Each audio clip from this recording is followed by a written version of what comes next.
Good afternoon, everyone. Good afternoon. I just wanted to start by talking about like the dehumanization of Black people. I think what kind of started this whole thing and what's really interesting about the Mike Brown situation is the fact that it was brought to our attention not by the news media, but by people on Twitter. Before it even got to the news outlets, there were already 1.4 million tweets about Mike Brown. And I think that's just a testament to the power that we have to spread information and share what's going on in our lives. But when it did get to the news, what ended up happening was, first they made the statement that he was going to go to college and, he had these goals, and then it came to like the dehumanization of him.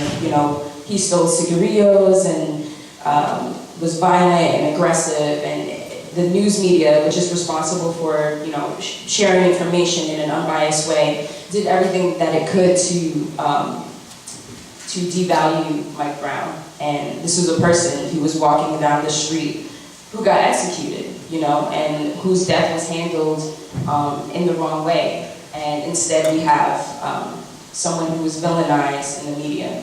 I think that's important to think about. It just shows to me how we think about Black people in this country and how we justify the murder of Black people in this country. I know a lot of people, especially, have been having conversations on Facebook, and one of the arguments that might come up from time to time is that Blacks are killing Blacks, whatever. But that's not the issue. The issue is that police, people who are supposed to protect and serve us, are murdering us, and then finding ways to justify it, not handling our cases in the proper way, and then blaming it on Black people killing Black people. But it's like, these Black people are not police officers. They're not people who are supposed to be protecting us. You are, but you're murdering us. And I wanted to start our conversation just thinking about that, and really just sitting on that fact. Just thinking about, like, if my brother were killed, how would they try to frame him? How would they try to portray him in the media when I know a very different story? And I know that either way, even if he went to jail, whatever, his life still has value, and I think that's what's important. Yeah.